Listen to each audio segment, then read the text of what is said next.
E para repercutirmos, então, esse parecer, essa conclusão da Polícia Federal de que não houve a prevaricação do presidente Bolsonaro no caso da compra da vacina Covaxin, e também para falarmos sobre outros temas nesse começo de semana, nós vamos conversar agora com o senador Marcos Rogério, mais uma vez com a gente aqui no programa. Tudo bem, senador? Boa noite. Boa noite a você, Vitor, Augusto e todo o time da Jovem Pan, os Pingo nos Is. Um prazer participar com vocês mais uma vez. Pois é, né, senador? Durante a CPI da Covid, o senhor foi um dos maiores defensores dessa tese, né, rebatendo a suposta prevaricação do presidente no caso da compra dessa vacina Covaxin. Como é que o senhor recebeu hoje essa notícia de que a Polícia Federal teve a mesma conclusão, senador? Vitor, recebi com muita naturalidade e nada como o tempo, né? As narrativas não se sustentam no tempo. Acusaram o presidente Bolsonaro de vários crimes, sem provas, aliás, sem crime, né? Apenas narrativas acusatórias dentro de um jogo pré-eleitoral, tentando enfraquecer a imagem do presidente, arranhar a imagem do presidente, e hoje essa manifestação da Polícia Federal confirma aquilo que a gente já dizia no âmbito da CPI. Não há crime, não há cometimento de crime por parte do presidente da República. E essa é a manifestação encaminhada ao Supremo Tribunal Federal. É lamentável que a CPI, um instrumento, né, do parlamento para a investigação, seja utilizada com esse viés, com esse foco político, sem lastro na verdade, sem lastro em fatos. Mas, enfim, uma decisão da Polícia Federal de encaminhar uma manifestação que coloca em ordem, no devido lugar, as narrativas acusatórias da CPI. Mais uma pergunta, senador. Agora, José Maria Trindade. Salve, senador. Muito boa noite. Olha, este inquérito é um dos que fazem um cerco jurídico no presidente. O ato de prevaricação, o senador é advogado, eu não, ele vai explicar melhor. O ato de prevaricação ele é próprio do servidor público, que é fazer ou deixar de fazer algo em benefício próprio ou de terceiro. Isso é a prevaricação. Não está entre as funções do presidente da República comprar vacina ou analisar ou denunciar ninguém. Isso é coisa lá do Ministério da Saúde, né? Cobraram ali do presidente, nesse inquérito, que ele tivesse que denunciar. O senhor analisou muito bem os depoimentos ali na CPI. Fora essa participação do presidente, que eu acho tranquila, transparente, o senhor acha estranha essa movimentação, essa tentativa de compra da Covaxin, que acabou sendo anulada, a compra nem chegou a ser contratada, né? A compra foi anulada pelo presidente. Mas o senhor acreditou naquela história de proposta de propina? Achou alguma coisa estranha? Ô, Zé Maria, primeiro é o seguinte, em relação à questão da prevaricação, né, o fato de fazer ou deixar de fazer ato de ofício quando há interesse próprio, direto. Não há crime por parte do presidente, isso ficou claro na manifestação. Nessa questão da Covaxin, havia dois pontos ali. A própria prevaricação, a suposta prevaricação, que eles sustentaram no âmbito da CPI, e segundo, né, o crime de corrupção envolvido nessa compra. Crime que nunca aconteceu. Naquele momento, qualquer que fosse a decisão do governo, seria objeto de ataque. Se não tivesse aceitado negociar com a Covaxin, a acusação da oposição seria de que o governo não estava com interesse de comprar vacina. Porque foi esse o argumento que eles usaram inicialmente, inclusive com relação à vacina própria Covaxin. Queriam que comprasse vacina de qualquer jeito, vacina a qualquer custo, mesmo vacinas não aprovadas pela Anvisa. É bom que se repristine aqui a memória para lembrar. Havia o mesmo grupo que estava ali no G7 da CPI, pedia que o governo comprasse vacina, inclusive a vacina russa, sem qualquer tipo de aprovação. Quando veio à tona esse assunto, aí tentaram achar um crime, tentaram achar corrupção. Mas o governo, em nenhum momento, né, fez avançar uma proposta com qualquer suspeita. Quem determinou, né, a suspensão e depois o cancelamento dessa compra foi o próprio governo. Não houve dispêndio de R$1 centavo nessa aquisição. Talvez, Zé Maria, os acusadores do presidente Bolsonaro no âmbito da CPI estivessem o acusando de crimes olhando no retrovisor do tempo, porque nos governos Lula e Dilma sobraram crimes, condutas que o Brasil inteiro conhece dos casos escabrosos de corrupção. Nesse caso, não houve nem o crime e nem a tentativa do crime. Cristina Grêmio. Senador, boa noite. Aproveitando o tema aí de uma das narrativas da antiga CPI caindo por terra, eu lembrei que o senador Renan Calheiros e aquele grupo, né, o famoso G7, está tentando implantar uma nova CPI. Com essa posição da Polícia Federal em relação a esse caso específico da Covaxin, o senhor acha que enfraquece um pouco esse pedido ou ele já estava fraco por si só? Eu acho que o time que estava à frente da CPI da pandemia em 2021, né, está querendo trazer de volta os holofotes. Eles querem praticar o bis in idem, né, porque todas as narrativas sustentadas no âmbito daquela CPI não deram em nada. Tentaram levar a cortes internacionais, foram constrangidos. Tentaram forçar o PGR a produzir uma denúncia a partir de um inquérito fake news, mal elaborado, sem respeito ao devido processo, enfim. E agora tentam trazer de volta a extensão daquela CPI, porque não há um fato novo, né? A CPI investigou, produziu um relatório que não está produzindo nenhum efeito. Veja, caso a CPI tivesse feito o dever de casa, como manda o devido processo, não haveria necessidade de nenhum membro do Ministério Público instaurar um novo procedimento de investigação, porque a Comissão Parlamentar de Inquérito já cumpre essa finalidade.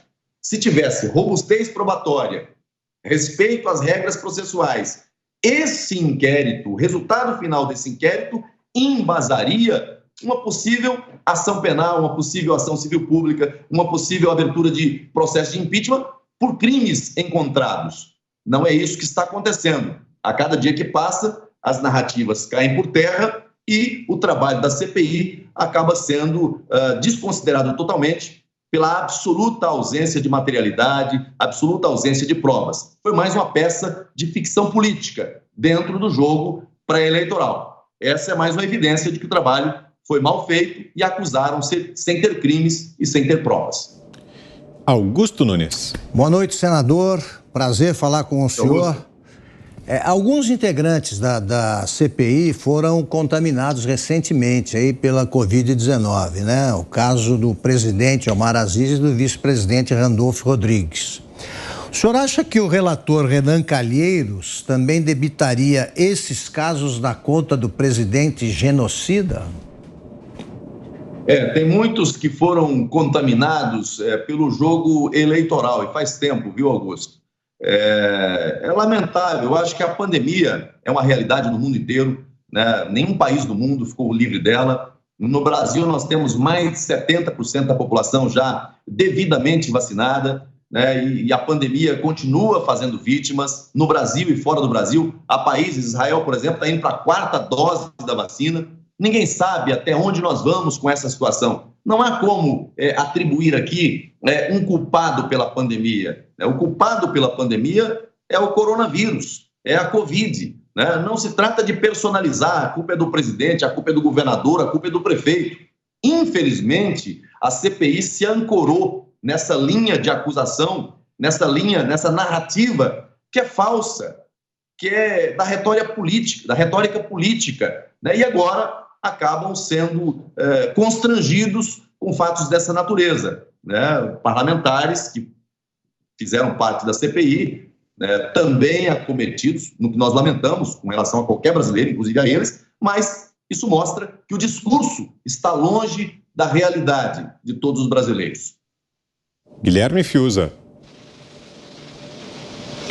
Boa noite, senador. Agora, como fica, senador, a postura de vários dos seus pares na CPI, que, tomando esta premissa que agora é desfeita, é derrubada pelos investigadores sérios, fizeram insinuações e até afirmações de corrupção contra o governo e contra o presidente da República.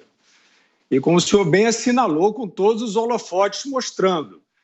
Qual é a resposta para esses levianos e suas acusações igualmente levianas?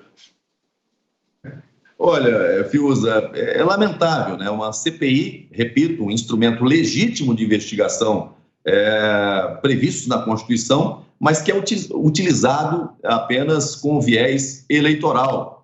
É lamentável isso, né? Não acrescenta nada, não contribui. No que essa CPI contribuiu com o combate ao coronavírus? Qual resposta efetiva ela deu?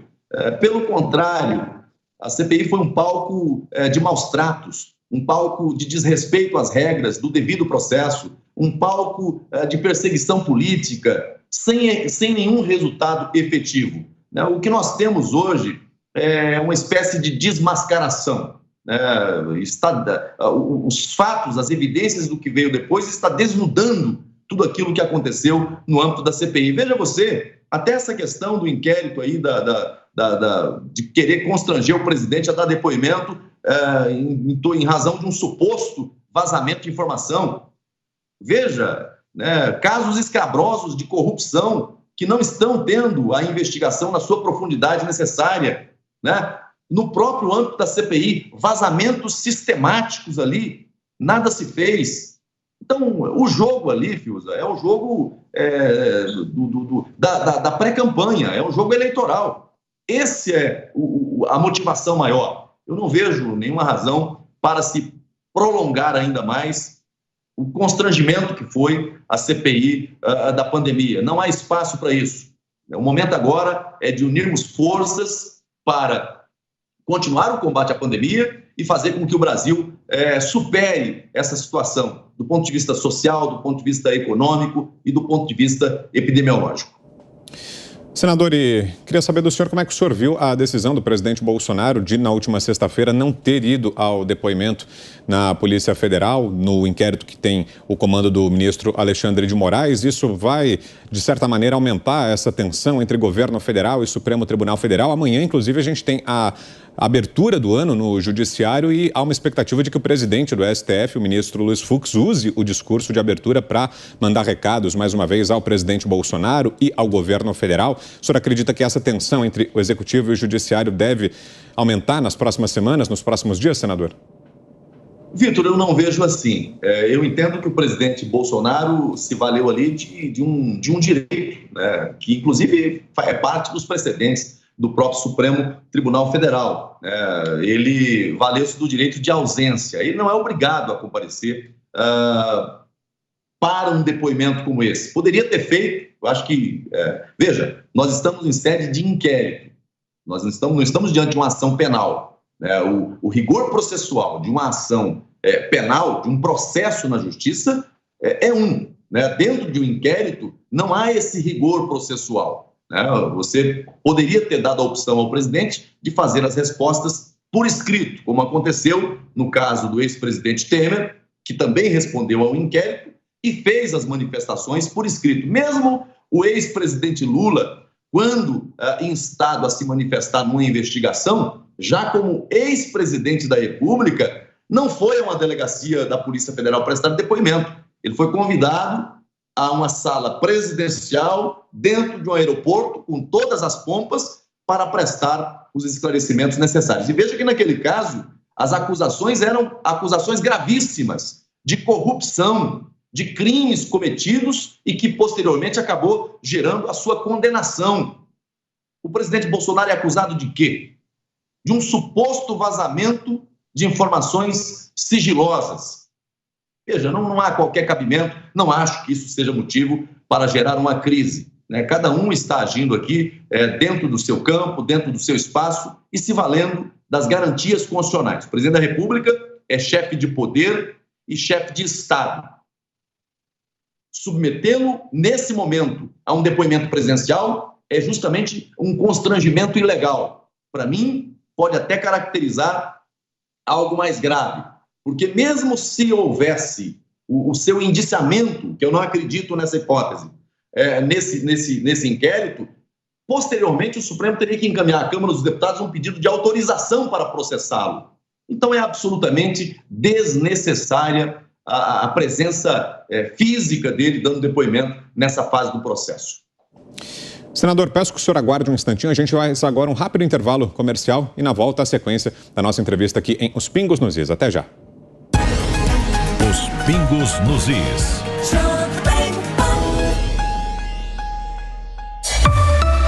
Informação, opinião, esporte e entretenimento 24 horas por dia.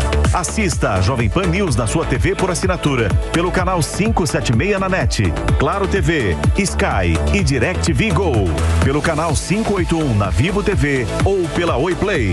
E acompanhe também nas parabólicas. Fique bem informado na Jovem Pan News. Tigo 8 Turbo GDI 7 lugares. O maior salto tecnológico de uma marca no cenário automotivo brasileiro. Chegou a hora de você possuir o seu. Tigo 8 Turbo GDI 7 lugares. A 8ª maravilha do mundo.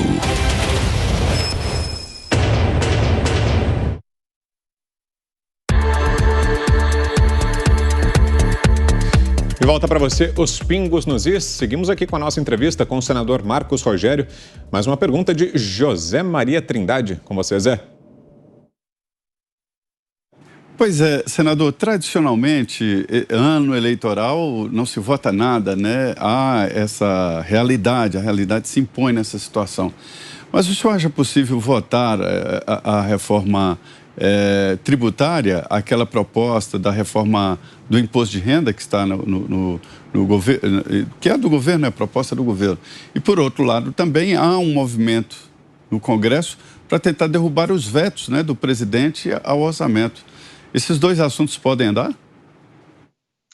Zé Maria Trindade, veja, eu acho que o calendário legislativo em ano de eleições acaba ficando um pouco comprometido. A agenda legislativa fica um pouco comprometida porque você tem aqui o ingrediente eleitoral aqui a movimentar, né, os bastidores do parlamento. Essa reforma, a reforma tributária, é uma reforma necessária e urgente para o Brasil. Dizer que nesse ambiente de pré-eleições seja fácil avançar com essa proposta seria, da minha parte, desconhecer a realidade do parlamento. Eu torço que a gente tenha condições de dialogar e de avançar. Esse é um tema que foi amplamente discutido na Câmara dos Deputados e também no Senado Federal. Creio que a matéria está madura e podemos, sim, avançar para desburocratizar, né, o emaranhado de normas tributárias e reduzir o peso dos impostos na vida dos brasileiros. Mas não é um tema simples, é um tema que vai ter que contar com a boa vontade da ampla maioria do parlamento.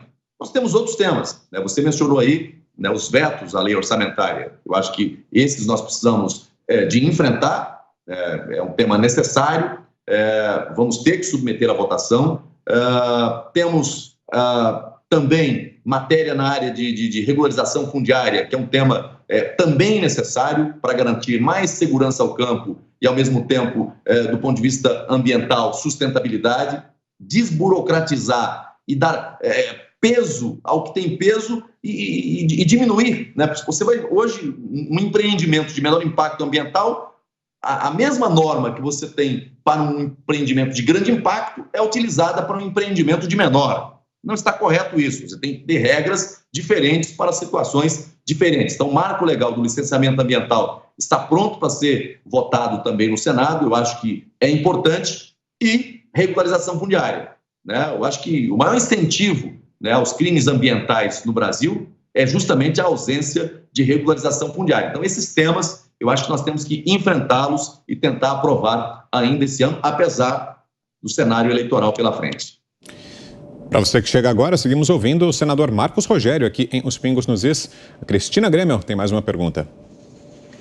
Senador, a gente falou agora há pouco da CPI da Covid, né? E tem uma outra CPI, CPMI, na verdade, que junta Câmara e Senado, relativa às fake news. Foi apelidada de fake news e está todo mundo prometendo colocar em andamento e com muita força nesse ano eleitoral. A gente já sabe que vem censura grande para cima de uma parte dos brasileiros, porque são justamente aqueles que já vêm sendo censurados desde o ano passado. A gente teve o caso, inclusive, da desmonetização de canais que ousaram repercutir aquelas informações que o presidente e o deputado Felipe Barros trouxeram acerca do inquérito da invasão hacker no TSE. Esses canais continuam até hoje desmonetizados, embora não estejam censurados, mas é uma censura velada, né? Porque impede as pessoas de ter ganho, então elas vão ter que buscar sustento em outros trabalhos e param de produzir conteúdos.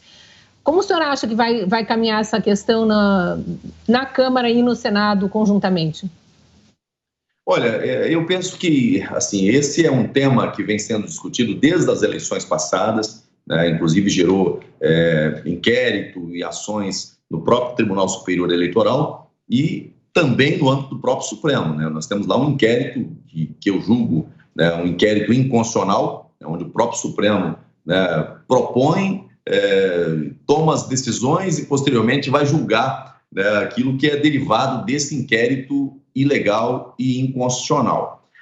Então, esse é um tema que está perpassando aí, né, por todos os níveis, né, de poder. Agora, reviver uma CPI no ano eleitoral com esse conteúdo me parece mais uma cena do jogo político e, quem sabe, alguém tentando, né, impor ao processo eleitoral a supressão, a eliminação de alguns canais que dão ao eleitor, ao cidadão, a possibilidade de conhecer cada candidato, né, o que pensa, né, o que fez, o que deixou de fazer, o que propõe fazer. Eu acho que a regra tem que ser a regra da liberdade. Quem excede nessa regra e quem comete crime deve responder na medida do crime cometido. Mas nós não podemos, ao argumento de condenar o fake news, e eu condeno o fake news, né, criar elementos de censura. E no Brasil nós temos vivido ultimamente tempos difíceis, onde garantias fundamentais são relativizadas ao argumento de estar se combatendo ao fake news. É muito perigoso se avançar nessa seara. Eu repito, a regra tem que ser da liberdade, da plena liberdade. Quem excede a essa liberdade e parte para o campo do cometimento de crime deve responder na medida da sua culpa, mas não se pode impor restrições, censura prévia ao argumento de estar se combatendo ao fake news. Aliás, muitos, ao argumento de estar combatendo o fake news, comete o fake news até processual, o que não é bom para a República, o que não é bom para a democracia. Fiuza. Senador, nós falamos aqui no início do programa sobre o TSE não ter respondido ainda aos questionamentos do Ministério da Defesa sobre segurança eleitoral. Nós sabemos também que a matéria do voto auditável não prosperou. Como o senhor está vendo a segurança do processo eleitoral 2022? O que está em jogo aqui, Fiuza, é o princípio da confiança, né? É isso que está em jogo. E quando se trata em falar da confiança, né, a confiança dos brasileiros no sistema, eu acho que todo esforço é necessário, né? As nossas cortes cumprem papel constitucional e, dentro do cumprimento desse papel constitucional, muitas das vezes impõem, né, a outros poderes ou integrantes desses poderes a obrigação de fazer, deixar de fazer, comparecer, deixar de comparecer, e exige que isso seja respeitado. Agora, quando outras autoridades requerem destas, né, alguma informação, alguma tomada de posicionamento, aí muitas das vezes isso tem se alongado no tempo. Isso não é bom. Eu penso que nós temos que ir para o processo eleitoral com todas as dúvidas sanadas, com muita clareza, com muita segurança. Repito, o que está em jogo aqui é o princípio da confiança, a confiabilidade dos brasileiros no sistema eleitoral que nós temos. E aí não dá para brincar, porque o resultado que vier lá na frente, sem que sejam dirimidas as dúvidas nesse momento agora pré-eleitoral, pode colocar em risco, né, o resultado que vier. Eu acho que isso não é bom. Portanto, espero que tanto o tribunal quanto todos aqueles que são envolvidos no processo possam apresentar todas as evidências, todas as informações necessárias para dar tranquilidade a todos aqueles que vão disputar a eleição e aqueles que vão às urnas para depositar os seus votos. O que está em jogo aqui, repito, é o princípio da confiança.